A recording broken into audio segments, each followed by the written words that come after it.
Hey everybody, welcome to the second shift. Mike Verkest, Ritu Sani, back at it again on this right smack dab in the middle of the damn NFL playoffs. Who scheduled this thing? Oops. Oops. Yeah, that would be this guy, not this guy. That guy? I don't know how my finger's working. It's the same struggle Dave Olvera was having too. Well, left is left and up is right and left is down, and we have no idea what's going on, as usual. I know. But welcome, Dave Olvera, Dr. Dan Davis. How are you guys? Doing well. Doing amazing. Yeah, so good to have you guys on. It's been a long time. It's great to see you guys. Yeah, heck yeah. Yeah, we did a lot of content in December, and then now we kind of took a little break to sort of recharge, I guess. We did so much. We did like 12 hours of like live and recorded content in December. That's a lot. That was a lot. I know. But there's a lot of busy stuff going on. In fact, it's still continuing. I think back in those days, you were the only one or two that had a vaccine at this point. But now, shoot, we've all got them now. We're rolling them out. People are getting them. It's been a busy time. That's been my whole life the last 2 weeks. Vaccines. And I love it. Good. Yeah. You were doing some yesterday, I thought I saw. Yeah, indeed. Yep. Yeah, there's no days off, buddy, when you got this going on. Remember years ago, it used to be a shot train that you would take a shot. Now it's the shot train where you give a shot. Oh, yeah. Weird. Yeah. I often wondered why don't they, and Dave, you'll be with me on this one. Why don't they do the air gun shots anymore? Do you remember that? The memories. What just happened? Yeah, I don't think I ever had one. I mean, I've seen them. I never gave one. Yeah. Dr. Davis, what about you? Did you ever get one or give one with the air gun? No, never. Oh, man. Oof, thankfully. Yeah. I don't remember it hurting that bad, but what I do remember and will never forget was the guy's deltoid that blew out right in front of me before I got mine. I do remember that. That's awesome. No, I remember his arm like exploded. Side effects on this. Yeah.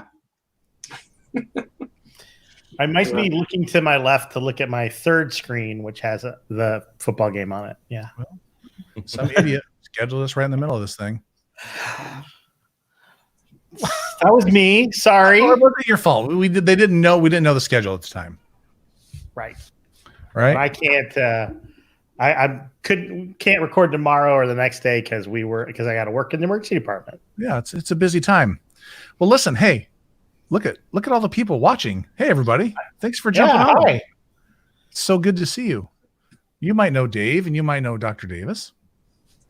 If you don't, we're going to go through and do a quick intro. Dave Olvera, tell us a little bit about yourself. Remind the people. Oh, I'm just Dave. I don't do much. I work for Air Methods. I'm the director of clinical research out there, and dabble a little bit in airway and a little bit of research. And my one of my mentors here, Dr. Dan Davis, is helped guide me along the way and bring evidence-based practice into what we do. That's awesome. Well, it's good to have you, buddy. Dr. Dan Davis, would you introduce yourself to the people? So sure, I am an emergency physician here in Southern California. I spent most of my career at UC San Diego, and somewhere along the way developed a training program that the university regents thought could make them some money. And they nudged me out into the world to try and commercialize it, which I'm in the process of doing. But now I tend to work just a minimal amount clinically, still do medical direction for both air and ground EMS, and along with Dave, do research. And if you've read a pre-hospital EMS research paper, I don't know, in the last 20 years, more than most likely, Dr. Davis was involved in that somehow, right? Like, it's like, I just wonder how long the list is. Is it up to like 96 pages now, Dr. Davis, or? Yeah, I don't know. Yeah. I'll tell you this. When I had to upload our CVs, yeah, his publication pages were longer than my entire CV. Yeah, I believe so that. There's a few. I believe that. Dan, is your CV like leather bound? It comes in different it's on a scroll. It's in rock. It's on a scroll.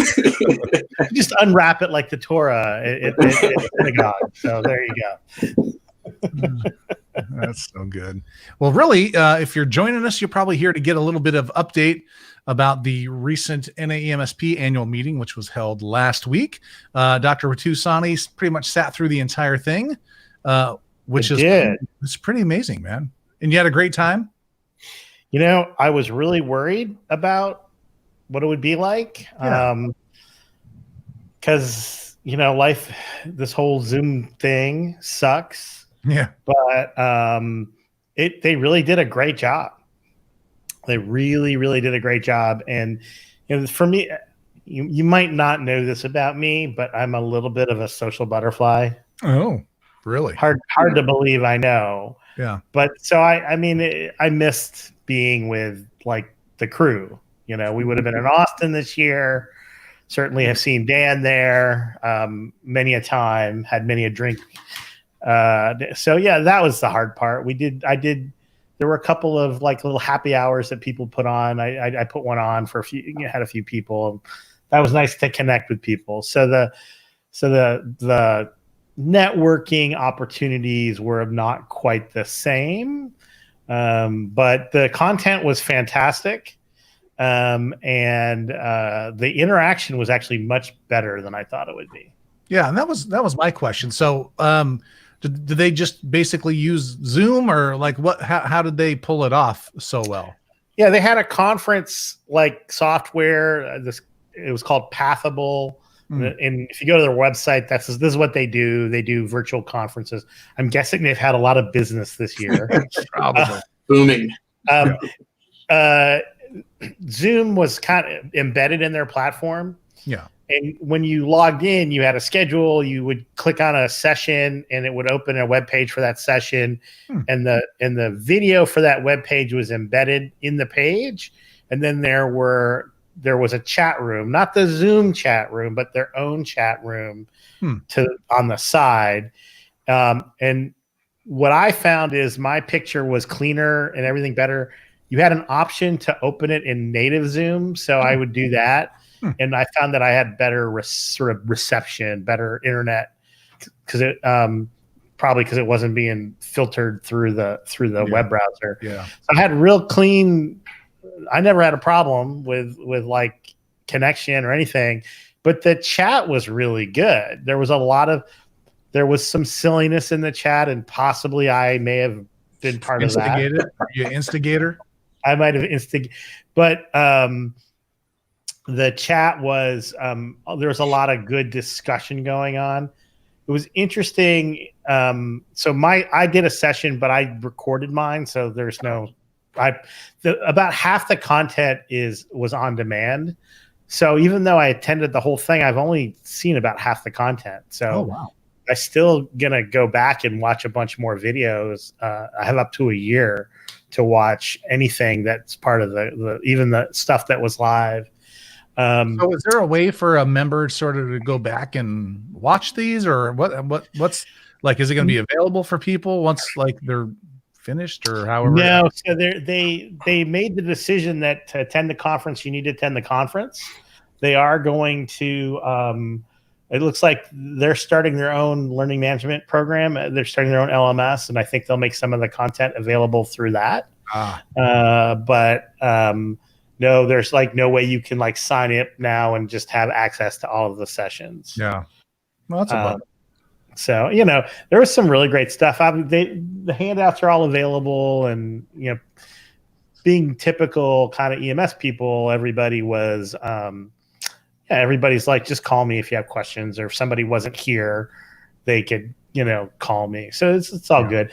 The one thing I will say that was interesting is there were some sessions that people pre-recorded, but were presented as if they were live.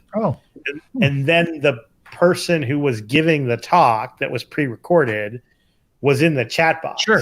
I like that. And that was really good, because even if you're doing a live presentation, you're still not really interacting unless you're, you know, some of the speakers, there were 2 or 3 speakers, and one person would speak and the other person would interact in the chat. Yeah. But we had a couple lectures, like Mick Gunderson gave a talk on systems of care, and he had pre-recorded. He'd done a lot of effort, a lot of production value, actually the best produced talk for the whole, the envelope for best produced talk goes to Mick Gunderson.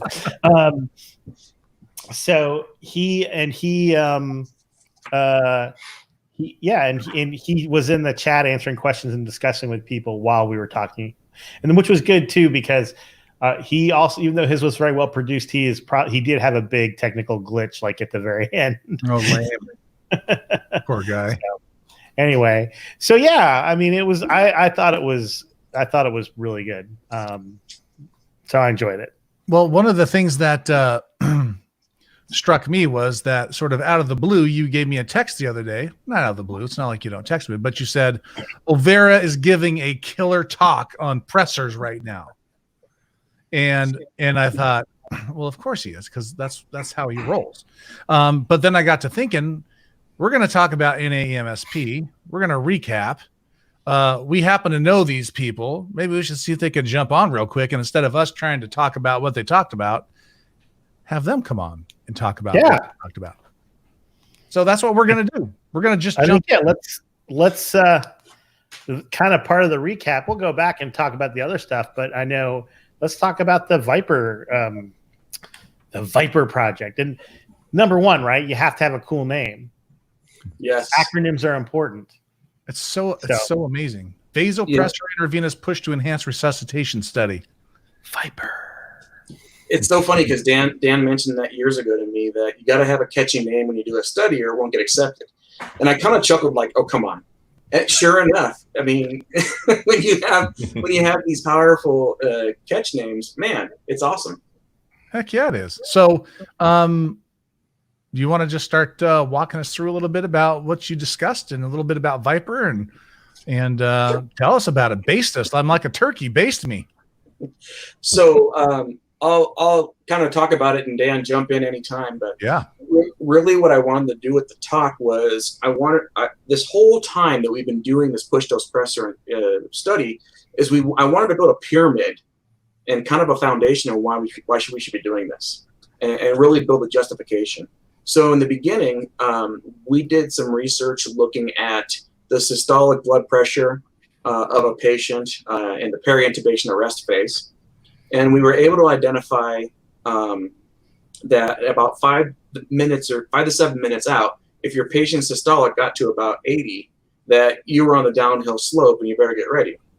Well, then Dan and his residents came up with another idea and said, well, let's mix this up a little bit and let's look at systolic blood pressure, but let's look at shock index, reverse shock index. Let's look at end-tidal CO2 and see what happens. And so when he put the two best fit lines together, we found that an end-tidal of 24 and a systolic of 80, when those two lines cross, it's about 5 minutes. And the funny part was, well, not really funny, but when I would work in the ER and I'd work shifts and I would see the vital sign come up, I would say, hey, we should get something ready. The patient's going to collapse here in a minute. And they would, kind of like, oh, okay. And then I would tell them, the charge nurse, hey, bring the code card and get all this stuff ready because it's about to go down. And sure enough, you hit that window and you could start a timer on it. And so that was the original and the beginning part of my talk with it. Dan, do you want to go more into the studies? I think the key finding for us was that the descent was nonlinear, which I don't think is a surprise to anyone, but it was interesting going back to the standard kind of training programs, whether it was ATLS or from the Critical Care Society, that there was a vague sense that the drop in blood pressure wasn't in a straight line, that just because it took you an hour to go from a systolic of 120 to 110 doesn't mean that you've got 11 hours left before you get to cardiac arrest, but that it was so strikingly nonlinear that you essentially fell off a cliff. And I think what we saw was the body defending a minimum amount of systolic blood pressure in the tank, and it turned out to be right around a systolic of 80, using every trick in the book. And once all of those were exhausted, then it was hemodynamic collapse very quickly. And what that did was it justified then an approach that was different than hang a bag of fluids and open it up, or start a pressor drip and wait for, your 10 mics per kilo per minute of dopamine or norepinephrine or whichever your favorite was to take effect, but that you needed to be aggressive. And that justified the approach that we had seen from our anesthesia colleagues, where even before the drop in blood pressure, in anticipation that the medications that we use to facilitate intubation could potentially cause that same drop in blood pressure, that they were administering these, certainly if there was hypotension, and even if there was even a hint of instability, to try to make the procedure safer. And so combining those things together, the sort of precedent established by anesthesia, and unfortunately they didn't really study it very well, but at least they tell us that they do this routinely, and they seem to have vials of various liquids in their shirt pocket that makes me believe them.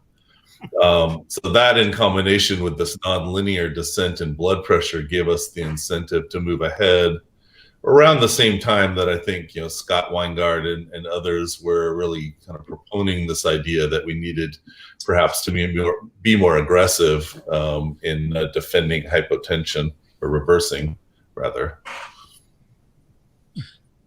So that was one arm of our journey, right? And then we were talking about, well, what is the gap? What are we doing right now, current state? And what medication are we using to kind of bridge that gap for RSI? And we came up with ketamine, and this is before all the different controversies and discussions. Yeah. When ketamine was first introduced to me in my setting, it was, hey man, if you're in trouble and the blood pressure's low, give them ketamine. Hey, if they're tanking and you're going to RSI them, that's going to be your fix. You can give them ketamine, and everything's going to be okay.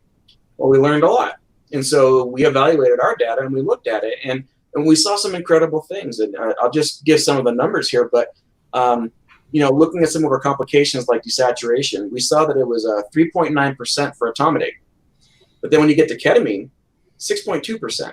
Right. Almost doubled.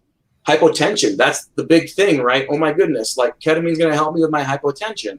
Well, etomidate was 0.5%, and ketamine was 1.8%.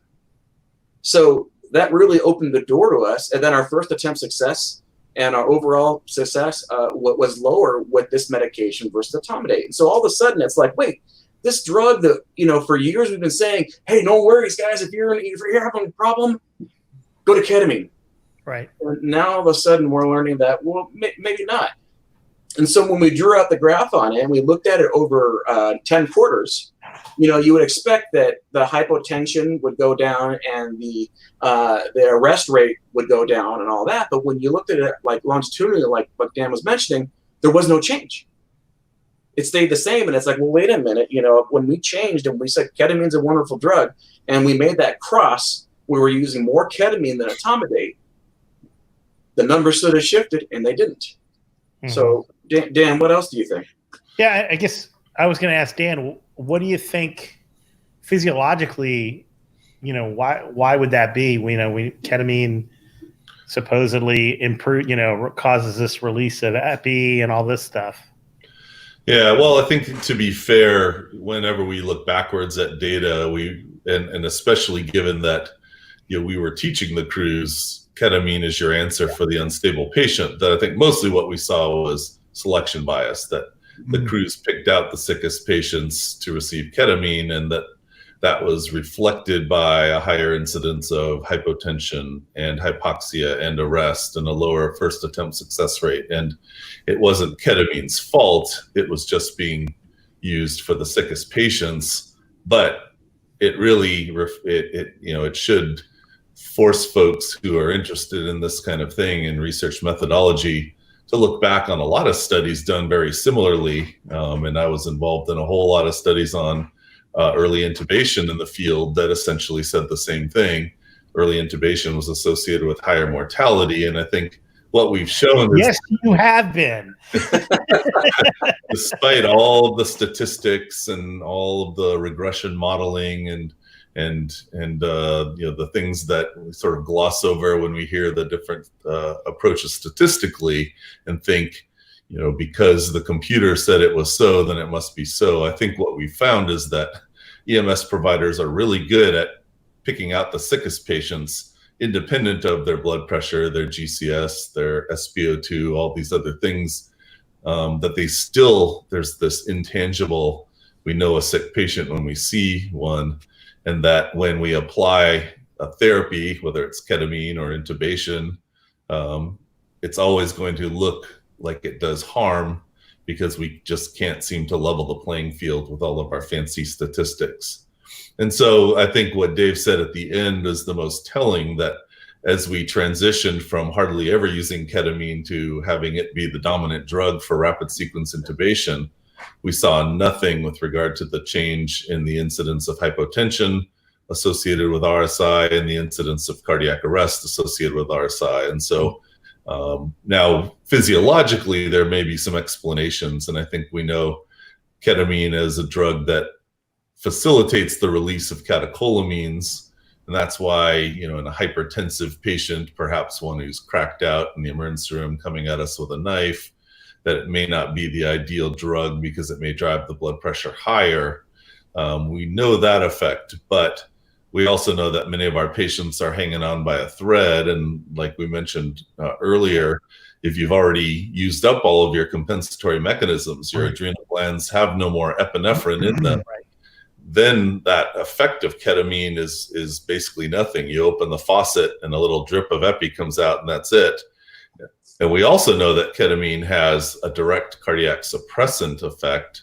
And we've also seen an interesting association with some bradycardic episodes that, are not well described in the literature, but seem to be temporally related directly to the administration of ketamine. And so there are actions that we know about and that we suspect that may offset the catecholamine release. And in many of our patients, they just have no catecholamine left. So that's two parts of our pyramid. Now the base, now the Viper study. This is where it all came together. What are we supposed to do? So we started this study almost 3 years ago, I think now, with the initial discussions and all that. And I have to say this publicly because I'll never hear the end of it, but Eric Bauer did have a conversation with us about it and kind of stirred the memory about push dose pressures with us in it.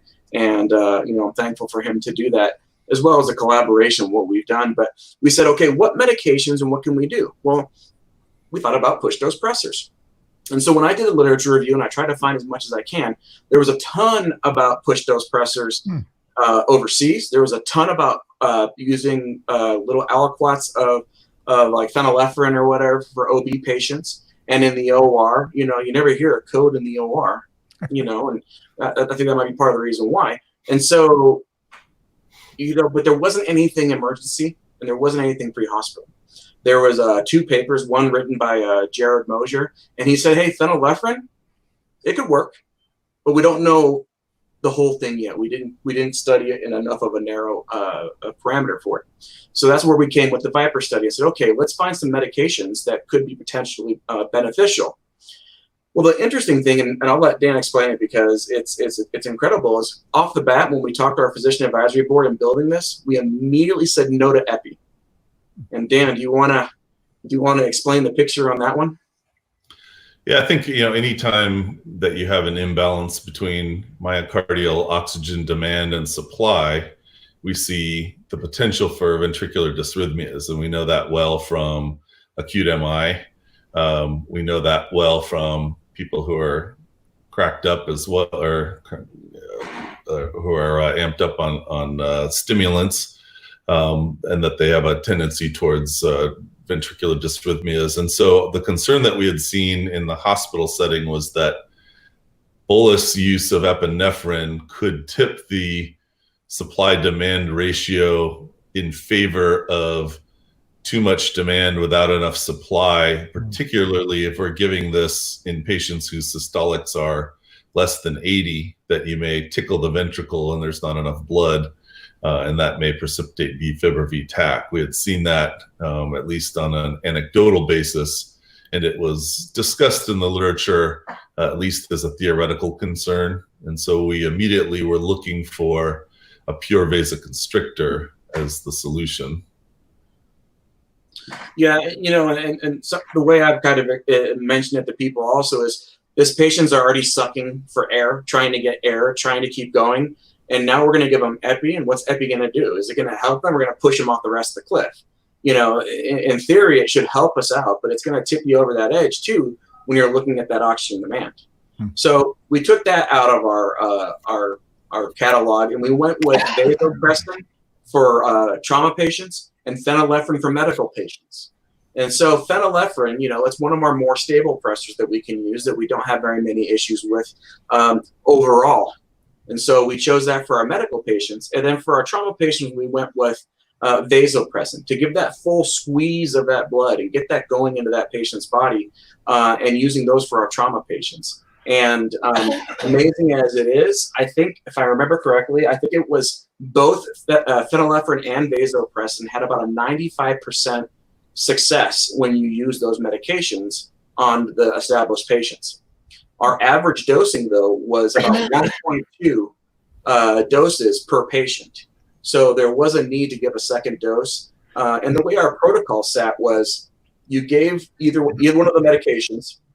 You had 15 minutes from the point that you gave the medication, or 15 minutes after you do the intubation to prevent some of that collapse. And so having that happen, we saw huge success. And when Dan first ran the data and showed me the graph at a year, our hypotension rates went way up and our cardiac arrest rates went way down. And immediately my instinct was, when I saw the new graph that happened, I went, whoa, all these patients are hypotensive. That's not what we're trying to do. And then I had to sit back and go, oh, wait, they're alive still, where they wouldn't have been earlier.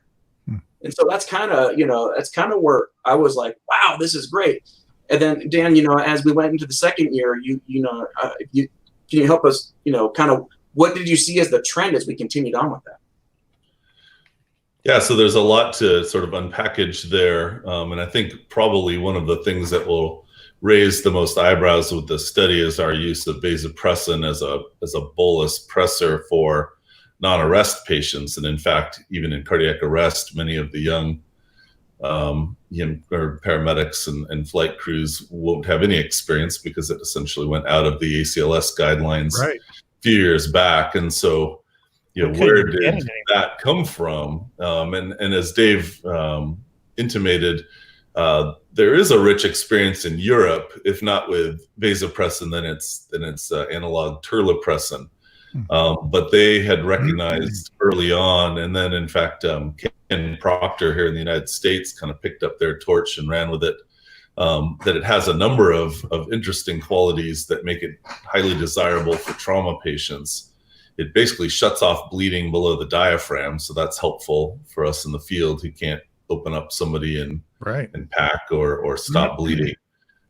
It increases cerebral blood flow, which is unique compared to most of our catecholamines, which at least in animal models decrease cerebral blood flow. And that's been one of the controversies with epinephrine in cardiac arrest, whether it saves the heart at the expense of the brain, which I don't think we'll resolve on in this session, but certainly the idea that you can improve cerebral blood flow in a patient who's probably being intubated in part due to head injury and then shut off the bleeding below the diaphragm, that gives it a very favorable profile. And because it's not a pure catecholamine, it's a vasopressin instead of phenylephrine or epinephrine or dopamine or dobutamine. It's not a catecholamine. And therefore it's less affected by the pH of the blood. And so it retains its potency. And that's in fact is just kind of a little interesting tidbit why we don't titrate it. Every other catecholamine in critical care is titrated because we don't really know what the effect of the pH is going to be on its effectiveness. And so we titrate a range of 2 to 20 or something to that effect. Whereas vasopressin, we tend to just hang it at a constant rate because it's got a more predictable effect. And that's because it's more resistant to acidosis. So in short, it was the sort of perfect drug for a trauma patient. And so and I was able to convince the other medical directors within Air Methods that there was enough of an experience, there was enough of a theoretical and at least observational studies benefit to this drug that it was worth putting into our protocol, and then observationally studying it. And then phenylephrine, I think, is the one that the anesthesiologists have the most experience, or at least they say they do, with their Neo stick that they carry around in their shirt pocket, etc. And that was a question that came up. As I said, that was surprising to me when I was watching your presentation, Dave. Was a lot of the push dose pressor sort of popular culture has been around push dose epi, and that's what we use for our push dose pressor is epi. Yeah. In my emergency department, we have phenylephrine. But the choice of vasopressin caused me to have to read. So sorry about that. Didn't mean to force that on anyone. But I think what I hope that this does. So Dave kind of summarized the results, and when we submit this paper, there will be tables that have each of those two drugs listing the incidence of reversal of hypotension, and we were very specific to watch for the incidence of rebound hypertension or the reemergence of hypotension after some period of time. Yeah. The comfort level was that people wanted it in the peri-intubation period and not post-intubation, and so we limited it to the 15 minutes post-intubation, and that was it. And so and that was really to get them through the procedure, which can be incredibly hemodynamically intrusive, but we didn't want to cause hypertension, particularly in bleeding trauma patients, et cetera, where that might cause an increase in bleeding. And so fortunately, even though the temptation will be to compare the two, they are completely different populations. And then we just ended up using a lot of the same metrics, but not intending to say which one worked better, because on one hand, you've got a septic 80-year-old with a history of congestive heart failure and coronary disease. And on the other side, you've got a 20-year-old who crashed his motorcycle into a telephone pole and is bleeding to death with a head injury. So it's a very difficult thing to compare the two, but remarkably, they came out fairly similar in their profile, showing incredible effectiveness, but also a very low incidence of complications.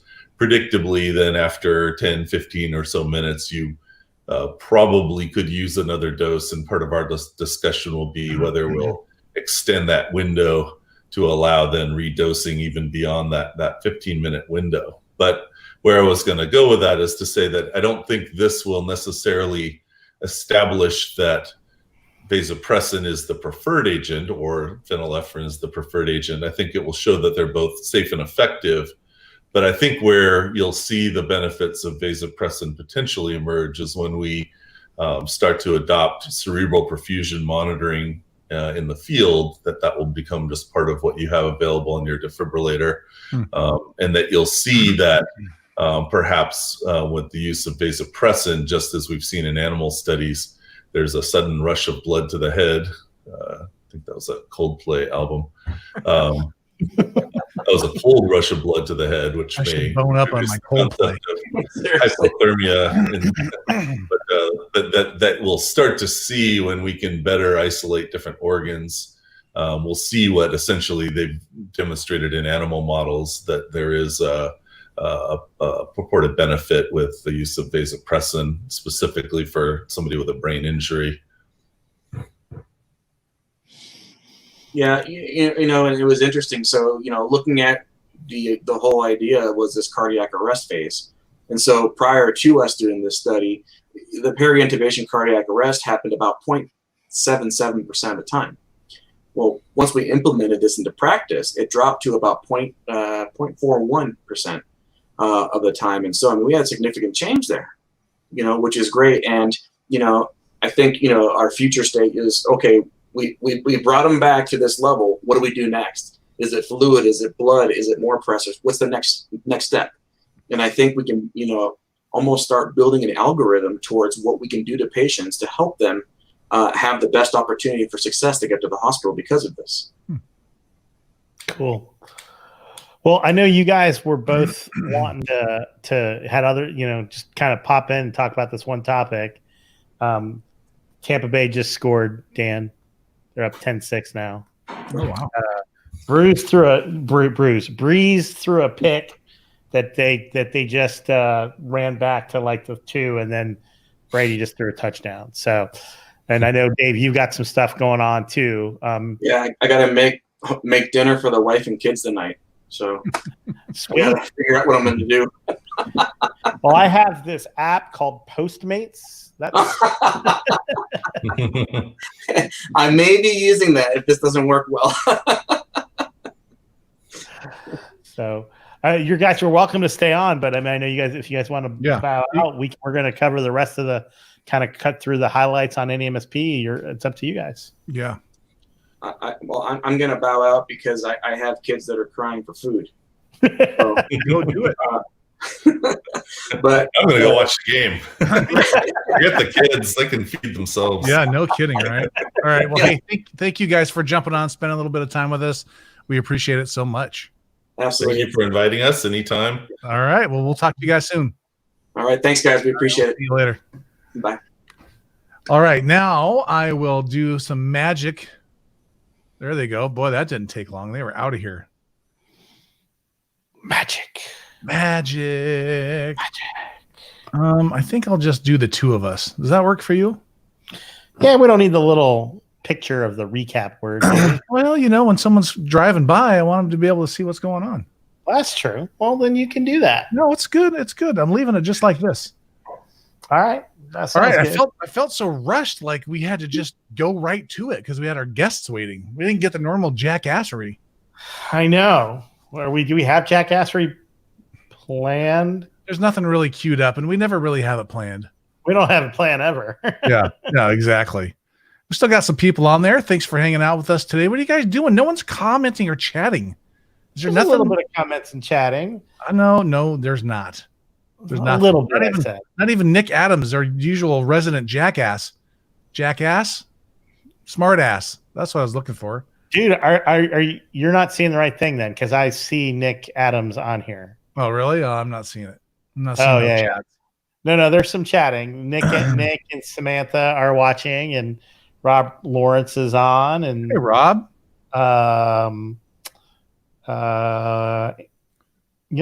There's some other folks. I see Remley, Happy Tacos. Oh, wow. Hello.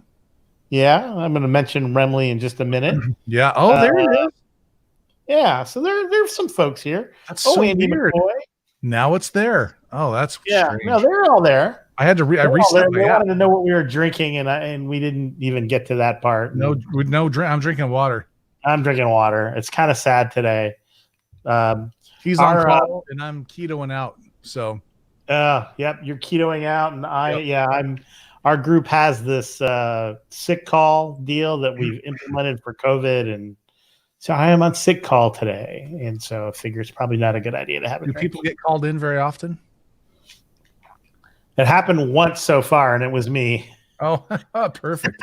Like you were on call, or you were the sicky?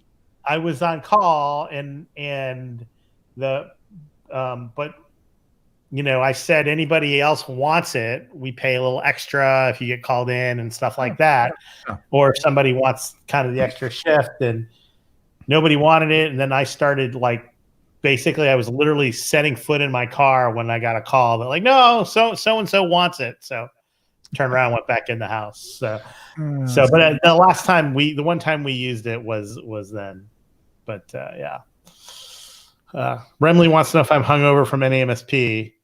The one thing about, not the one thing, but one of the things that's certainly different about doing it from home is I ate less and drank less than I would have in Austin. Yeah, I was really looking for, I really wanted some Terry Blacks, man. I missed some good supposed to bring it back for you or something? No, I would have. I just would have come. Yeah, I would have been there. Man. Plus they get to hang out, plus Cadaver Labs, plus all the other amazing stuff, which we still need to talk about. We still need to talk about the actual stuff. Yeah. So I'm wondering, how was President David Tan's opening address? Anything new or noteworthy within that? He did an address. He was wearing a pretty slick, like pinstripe deal, Like in a terms of suit? suits. Yeah. And Was his pre-recorded? His was pre-recorded. It was, and I during the thing I texted him. I'm like, "Is that that's a really nice suit?" He was like, I had to over Brent Myers. So there you go. Yeah. I've never been. There was some pre-cons too. I know you were kind of jumping to I did pre-cons, man. For me, it was a week. I did like 6 days worth. Well, I want to hear about it. Tell me all about it. Again, if you're just joining us, I didn't get a chance to see anything because we were busy doing COVID vaccines, which is a good place for me to be. I would have loved to have saw some talks, but we had some important work to get done. Well, I decided that, and actually, I probably wouldn't have necessarily done this if it was in person, but I decided that since we were at home, I was going to be at home, and I decided to do the QI pre-con. Oh yeah. That's Scott Bourne and Michael Redliner are the sort of course directors of that. Yeah. We've had Scott Bourne on, and I think it might be fun to have them both on at some point to talk about it. Yeah, absolutely. But I had in my small group somebody named Remley as my facilitator one day. Sounds familiar. Rings a bell. Yeah. But I would just say, I've been doing this a while. The concepts and stuff were all things that as a part of my, 100 years ago during a fellowship and some other training I'd certainly kind of had seen them before, but my gosh, it was really well done. It was done in a sort of a case-based format. If you are looking if you're like, how do I get my data program off the ground, or how do I, more importantly, put these principles of quality improvement into my agency, I would really recommend that you do that. It was really good. Had an opportunity to talk to Scott afterwards, and they were really worried about the virtual nature of it, but I think it went really well. Yeah. So, well, that's good. Yeah, we've had Dr. Bourne on many times. I think 2 or 3 times. I don't know. He flew here to Portland once just to be on. Remember when we used to go to the place? I remember that was back in the old days when we used to get together at the place. The place. We used to go to the place and have a drink and some food. The old church. Yep. The McMenamin's old church. Man, we're still looking for more sponsors. So if you know any more or any sponsors for the don't say it that way. We're looking for more sponsors for the second more shift. sponsors. Yeah. Because I make so much money. By the way, I forgot to tell you.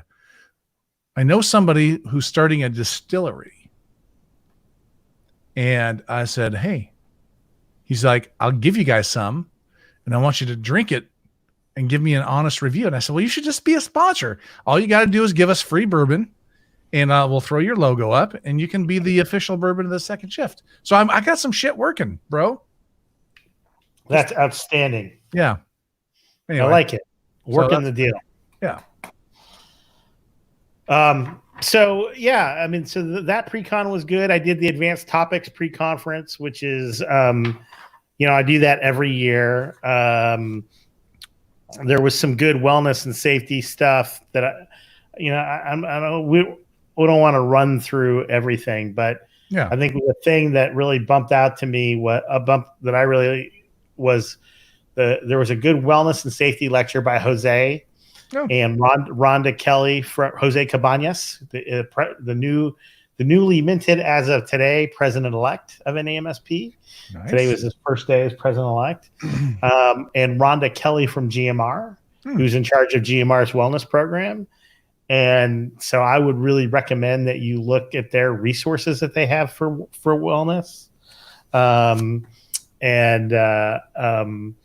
just a lot of cool stuff. And I sent some stuff to some of my people based on that. They have a lot of resources now that are free for first responders. So I would just recommend that you look at those things. And I think you can access all of them if you just like Google GMR wellness. You can go to their wellness page and some of those resources will be right there. That's cool. Yeah. I didn't know there was a GMR wellness page. I'm so out of the loop. Yeah. I think Rhonda's been the driving force behind it and has really kind of put that from. Zolkin wants to know where Jose's from. He's from your shop, Zolkin. All right?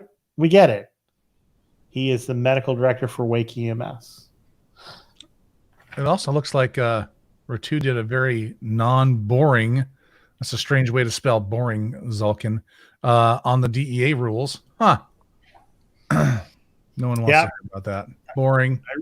I took our stuff that we did and condensed it down to 30 minutes and perfect. Kind of gave an overview.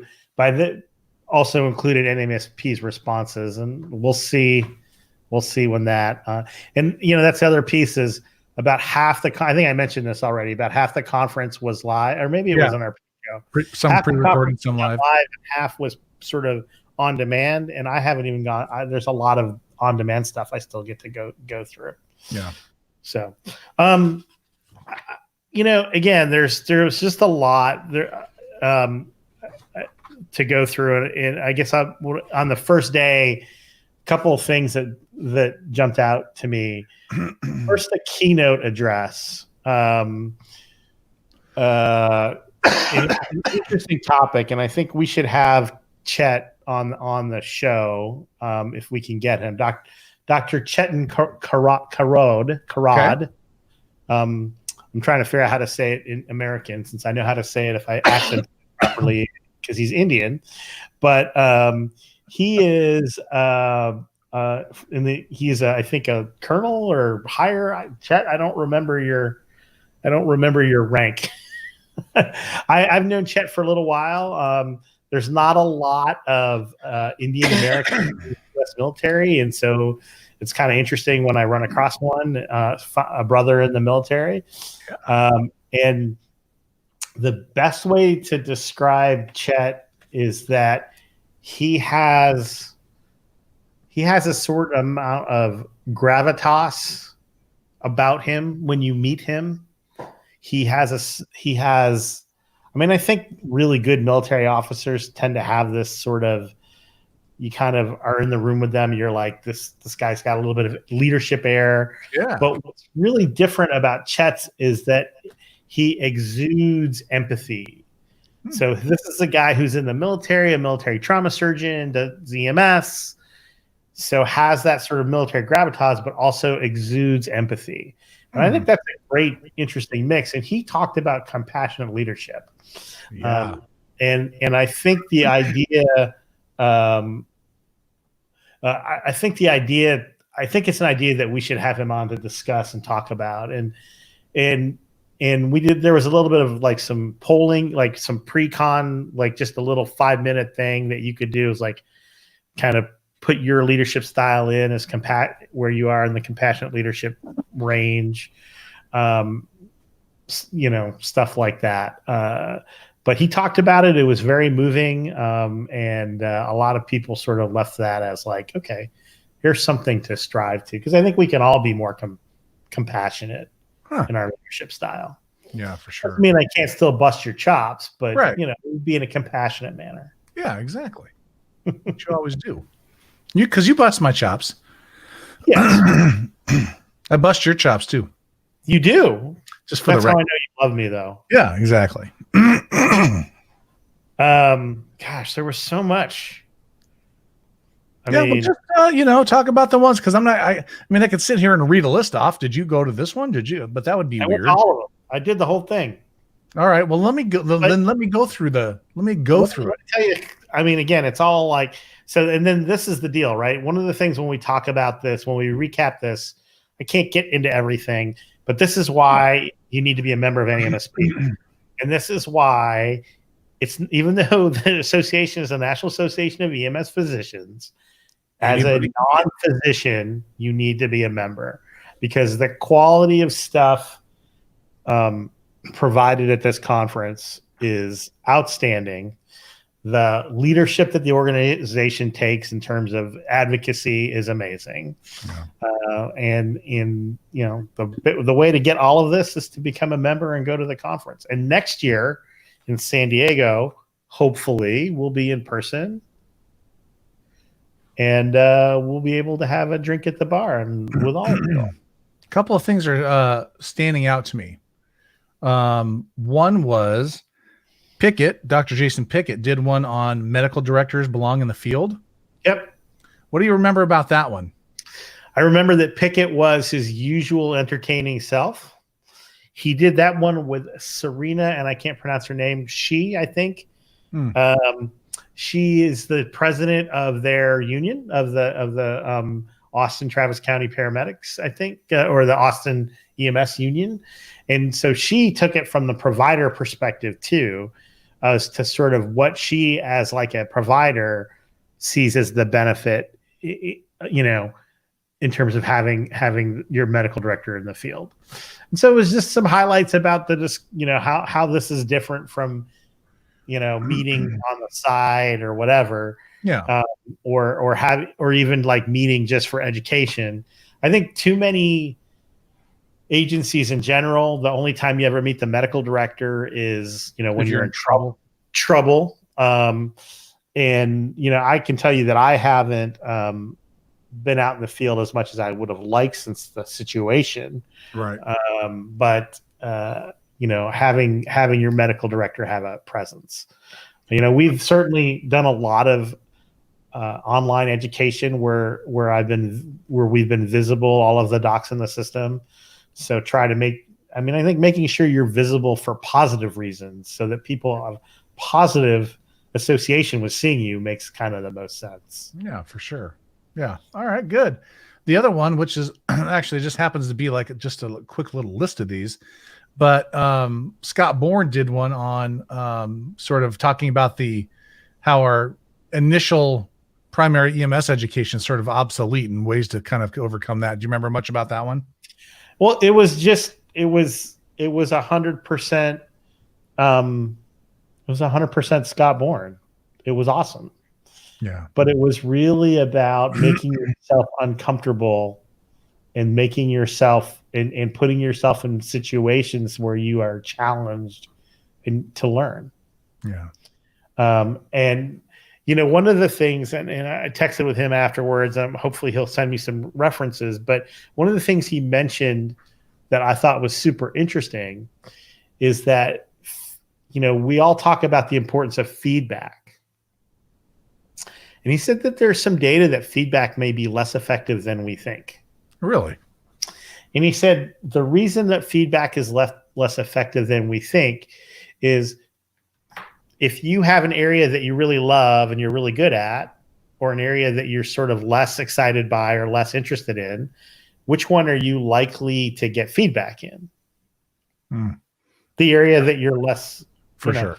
Yeah. Your performance is maybe not as good. Yeah. The issue is that because of the way we're wired, you're going to gravitate to the things you love. And so those things get you interested and excited. And so you learn a lot more. So if I'm giving you feedback on this, like shit that you hate, it's not so much that you're mad at me for giving feedback. It's a topic that is less interesting to you. And so he talked a little bit about that and about structuring the education in a way that it's more interesting and exciting, as well as a lot of having to personally challenge yourself to take these things on. And Remley just put it into the feedback fallacy. And I'll be honest, I hadn't really heard that before. I don't think you change what you do in terms of giving feedback, but I think you also kind of make people aware of this sort of stuff.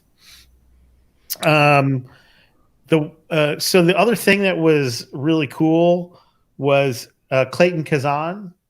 I don't even ever know how to pronounce Clayton's name, but he's the LA County Medical Director. I don't know if you know Clayton. Good man, nice guy. He talked about how the fire department, just a small little fire department, the LA County Fire Department. Yeah, I've heard of it before. They were having drug shortage issues, and they had a process where they bought stuff like kind of wherever they could from the hospitals and this and that. Yeah. And what they did is they became a pharmacy. So the fire department became a pharmacy. They became a pharmacy. So they got licensed as a pharmacy. They hired initially one pharmacist and now have two pharmacists. They're licensed, and so they do all wholesale purchasing now instead of purchasing because they're a large kind of pharmacy. And he talked about how he said, hit me up. We're a public agency. Nothing we do is secret. So send him an email, text. He's on Twitter. If you just search his name. And he talked about the benefits. They saved money because what are some of the benefits they talked about? Well, so one, they save money. The drugs cost less than buying them from the hospital. Right. The hospitals were also charging them some sort of like stocking fee, convenience fee, that sort of thing. Huh. And so they were able to cut all they were able to cut all those costs out. I think they were getting better prices on all of their medications. And then the other side benefits, though, so that was what drove it. Yeah. Then the other piece was when there were drug shortages. We might have heard of those. Yes, I have. So you're trying to get epi, right? Cardiac arrest epi. Well, so you pick up the hospital, and they're like, well, we can't get enough for the hospital. We're certainly not going to get enough for you. So when there's a drug in shortage, you're trying to buy it from a place that is also experiencing the shortage and literally is giving you their extras. Right. Anyway. And so they were able to fix a lot of their shortages just by becoming a pharmacy. They did put Pyxis machines like in their stations, which seems like they did or they didn't. What? They did or they didn't. They did. Yes. Oh. I don't know if they put them in like every station, but they have Pyxis machines. The other thing the pharmacist had helped them with was just like when they change protocols and want to do new medications, they have the pharmacist there to talk about the best way to store it, the best way to purchase it, all the different stuff that you never really think about. Oh. Where with medication. So they felt like they've already saved money by it pays for itself. Right. I can tell you that from a clinical perspective, we have pharmacists in the emergency department. Yeah. And they're amazing. It in terms of working with complicated patients who are unstable, who may be septic, and then maybe they have some complicated, medications that they're on. The pharmacists are the ones who are like, you pointing out all of our cross reactions before I notice, or certainly, and they also they're helping with picking the proper antibiotics. There's just a lot of different things that they do that they add on. It's a sort of a specialty, right? So why not have them on the team? Yep, exactly. So that was kind of interesting. I thought it was super cool and something that he talked about. So there's one other thing I did want to bring up, and it was from the first day. And these are just a couple of the highlights. But yeah, I texted you during the first day. Do you remember what I texted you in all caps? Oh yes, the AEDs and the drones. Yes, I want drones. So Sheldon sexy. Sheldon Cheskis, who is a fantastic dynamite researcher from Toronto, from Canada, talked about using drones and this is a pilot program. I don't know that they've actually delivered one like in real time. Copy. But the use of drone, their pilot program to use drones to deliver AEDs, and the impact it would have on cardiac arrest in a rural environment, where they can get the drone to the location like 12 minutes faster than the ambulance can get there. Yeah. And they were showing them like dropping AEDs off of rooftops to measure if they would break. Oh, which old Dave Letterman thing, right? Where you throw, so good. good. Because what they're planning to do is actually have the drone go to the location and just release the AED from about 20 feet, and then the person can run and pick it up instead of like trying to land the drone or anything like that. That's pretty cool. Yeah. So everybody, like, I think I texted like 6 people. I want drones. That's so funny. Hey, I'm really curious about this one that Dr. Roger Stone did about the ALS to BLS downgrades, tools and data to assist in the safety of BLS transports after ALS dispatch.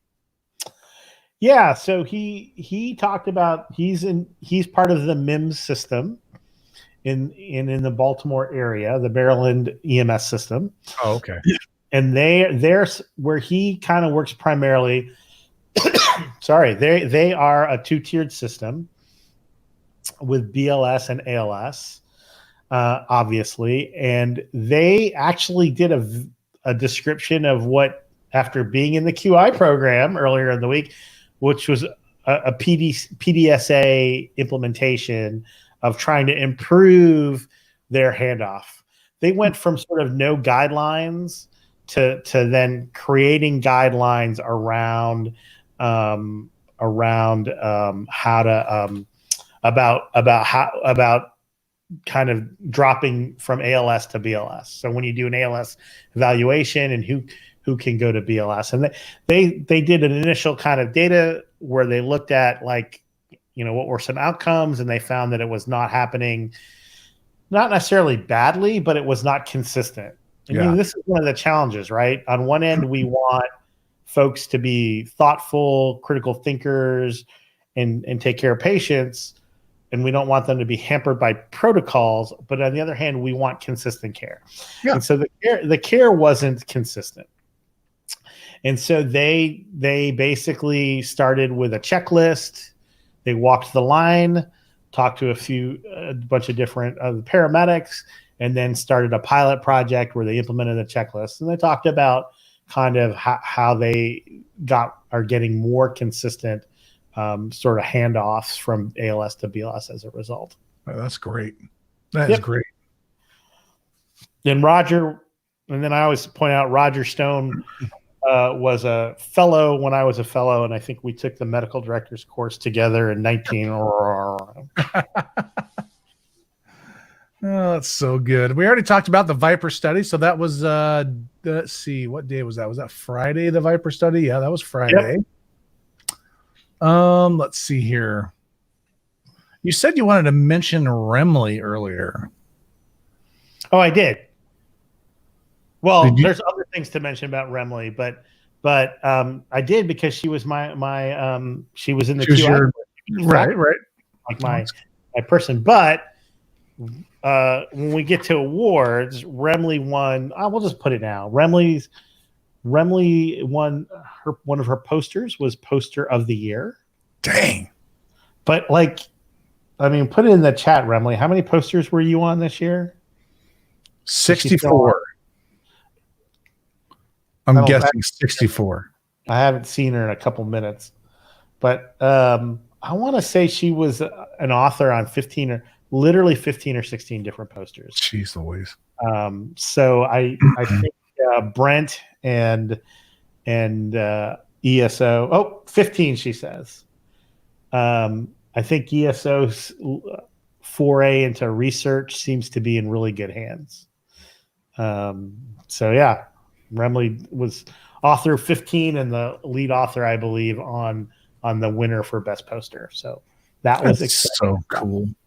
So cool. Congrats. Yes. And I knew you when, Remley. I remember when you were, I was still on the NREMT board when when you started as the NREMT fellow. And I think there's been some great people like Remley and John Studnick and Tony Fernandez who went through that NREMT fellowship program, which is to take clinicians and then put them into a PhD program. The problem is they get the PhD from a community college, but that's so good. So yeah, like it never ends with the Michigan Ohio State thing. Like it never ends, huh? It never does. It's just like it never ends. That's what. Whenever you hear Ratu say community college, he's usually referring to the Ohio State University, and it's hilarious. The Ohio State Community College. But I mean, if you look at that program that the registry has, I mean, they've put some very successful researchers out there, and I think Remley is just grabbing that and running with it. So I think that's great. Well, she said the project that won Best Poster was super special to her because she had the privilege of working with Dr. Craig Manifold on it. That's really cool. Oh, yes, I did remember that now. Yeah. That is, yeah, that's cool. Yeah. And we can mention Craig in just a minute. What else? Let me hit a couple more things. All right. And then, we're going over an hour. Yeah. So we had a liability update, and I would say we should have this person on, but I think since this has to do with legal issues, I would defer. I would defer to our sibling podcast, The Standard of Care, the little brother, whose hosts are joining us in the chat. But Mike Levy kind of moderated a discussion with Matt Strager and Tom James. Tom James is the insurance agent for my insurance for EMS Medical Direction, and they talked a little bit about kind of what's going on in kind of liability in the last year. But I think a lot of folks don't fully understand kind of the what all needs to be in an EMS medical director's insurance policy, because it's different from my malpractice that I get for being in the hospital. And it's also different from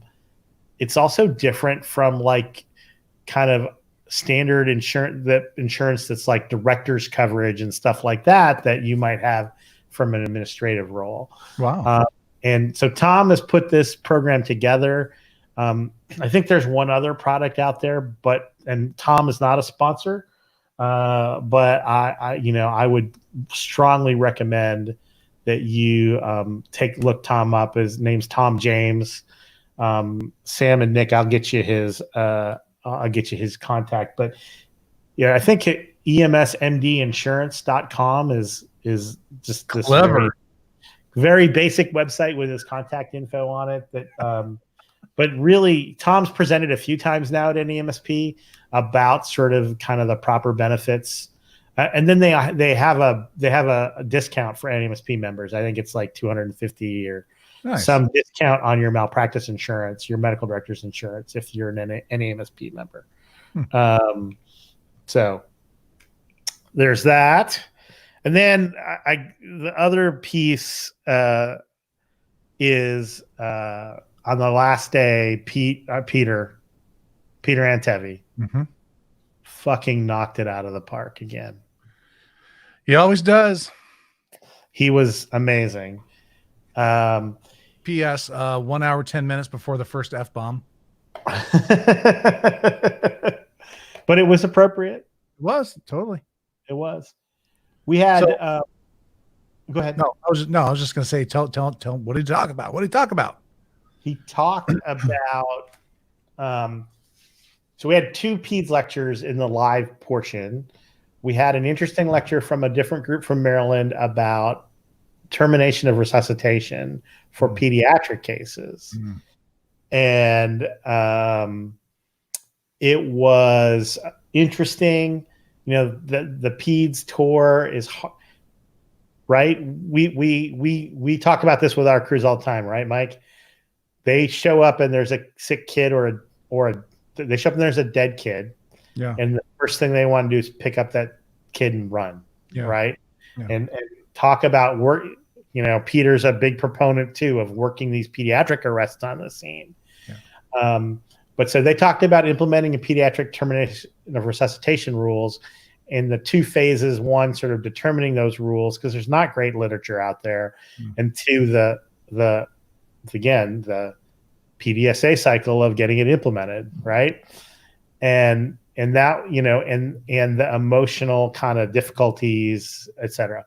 So then that was followed up by Peter talking about training your providers on bereavement. And on my Twitter feed, I have a couple of the pictures of his slides. And as Peter, I'm going to try to pull that up actually. I'm pulling up myself right now because there's 4 steps that he recommended at the end. And in typical Peter, he does have a product that he sells, but in typical Peter, he said, take anything I talk about today and rip off and duplicate. And so he had this 4-step plan on sort of what parents want to know. And he talked a lot about how, picking up the kid and just running to the hospital actually leads to much worse outcomes in terms of parental bereavement, which, people are, I want them to know that we did all we can or that we had a chance. Yeah. Well, giving them false hope is just as bad.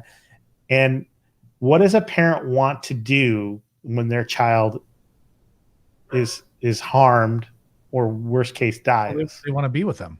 They want to be with them. What do we do when we pick them up and run? Take them. So his 4-step plan talked about what he does with his department. 1, what are we doing on scene? And I think we're pretty good because we have an embarrassment of riches. Are you hearing Sparky in the background? That's fun. That's Barky. We have an embarrassment of riches on our scenes, right? We have a lot of people. Yep. And we talk a lot about assigning a provider directly to the family, both on adult, but especially in peds. And 1, we don't kick people out when we're working in arrest. We let the family stay.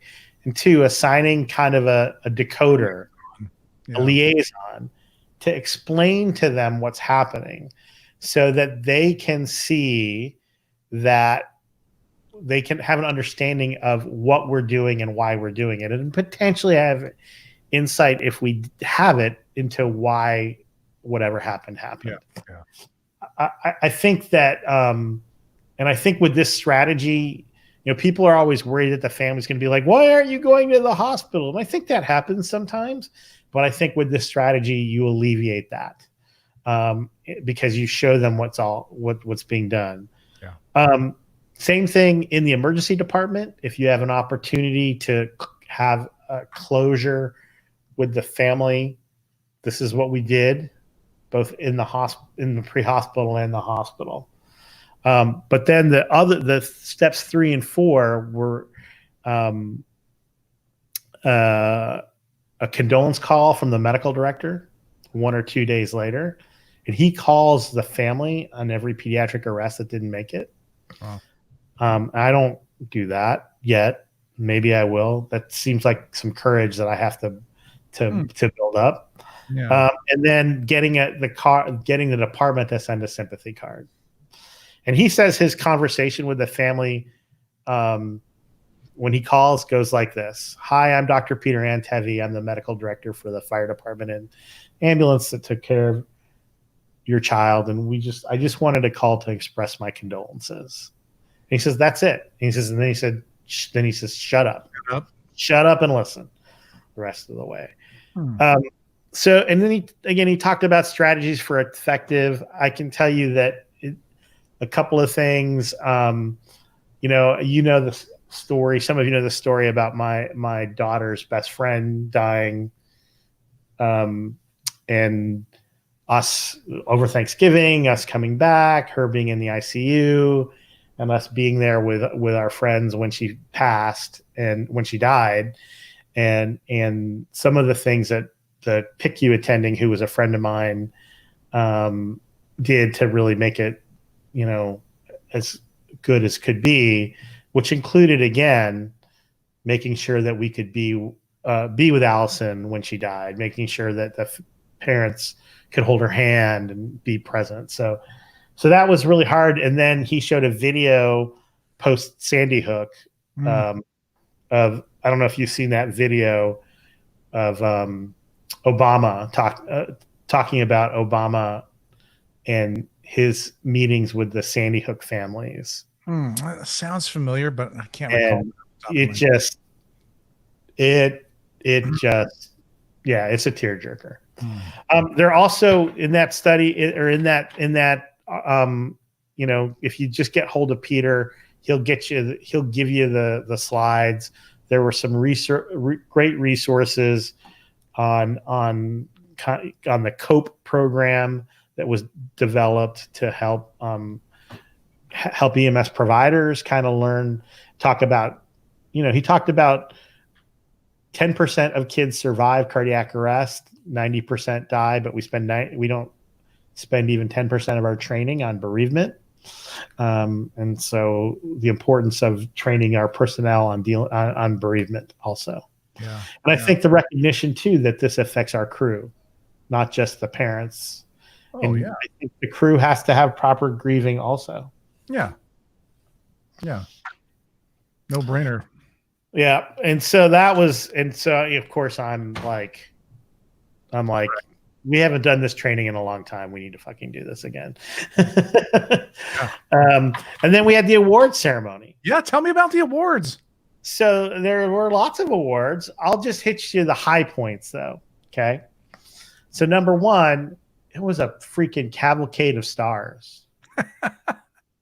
Did the second shift get an honorable mention or anything? I mean, no, but we had. So when they gave the FAEMS, the Fellow of the Academy of EMS designation, the person who introduced that and congratulated everybody was Chuck Norris. The Chuck Norris? The Chuck Norris. Wow. They had Chuck Norris do that. Oh, that's pretty damn cool. That was really, really cool. And then they had, who were the other stars? They had Deborah Messing introduce the Keith Neely Award. Oh, yeah, I know her. Will and Grace. Will and Grace, thank you. And then they had our, the big get that we're going to try for. Well, are you ruining it now? No, nothing to ruin yet. We're working on getting a big one.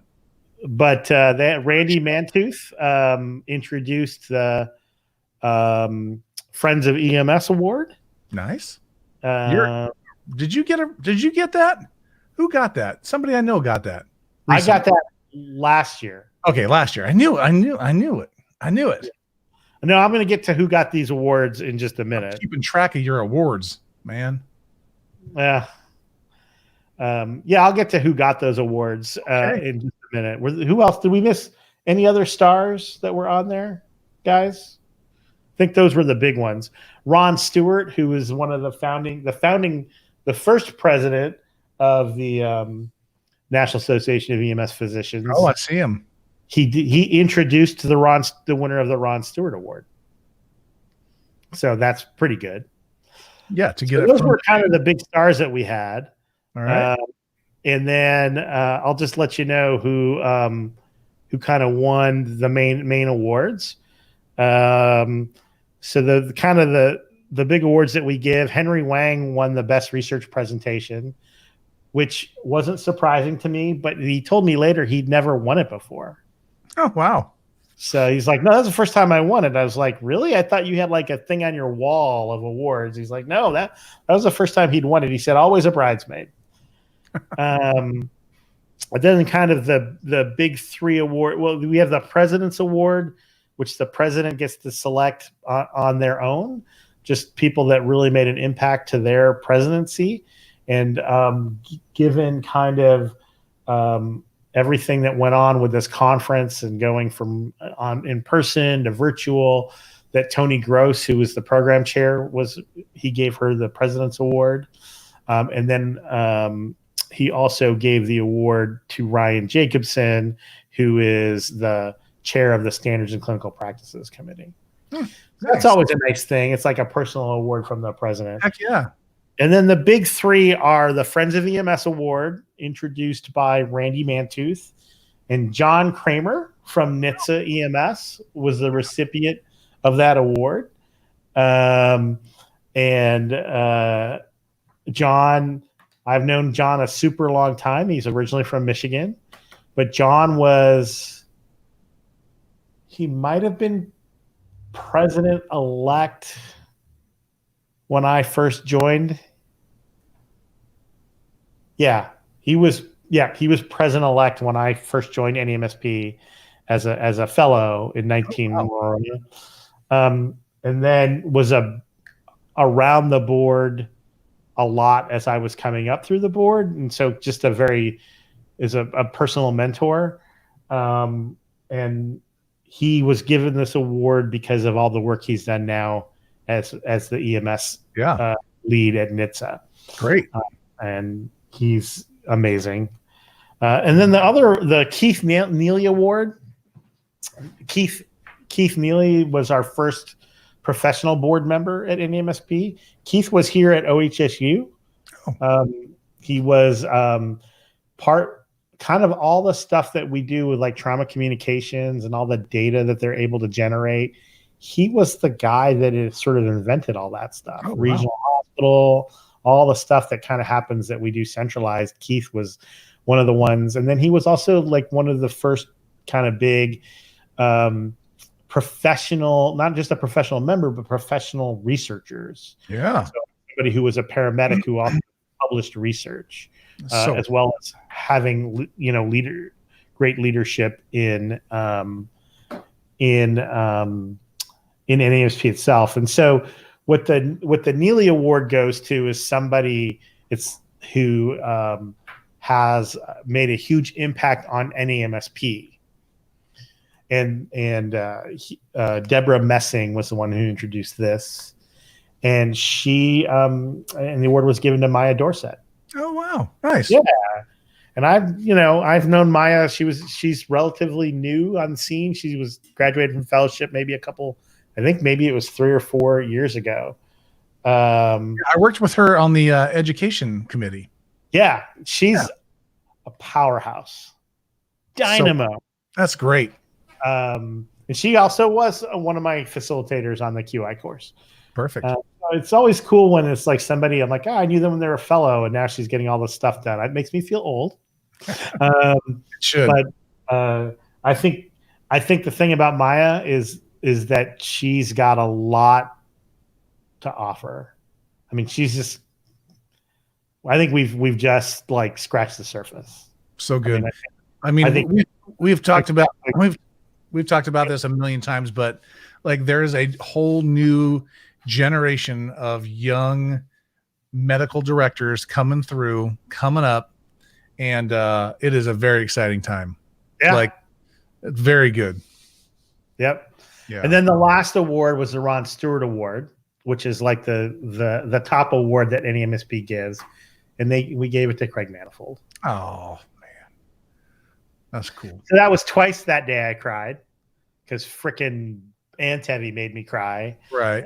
And then they had Craig's family accepted it for him, and a lot of pictures of him, and it's just like, who's cutting onions in here? Right. Somebody was saying that I'm not crying, you're crying. Yeah. Wow. Well, I'll tell you, it sounds like just an amazing conference. I wish I could have tuned in and caught some of that stuff. I'm super bummed, but I am hoping and praying that we get to San Diego next year. Oh my gosh. Yep. We should put in for a podcast. Yeah, we should. Presentation for next year. I think they're already accepting stuff for next year. Let's do it. Yeah. All right, buddy. We're right there. We're right there. Hey, you can still watch the second half of the football game too if you want.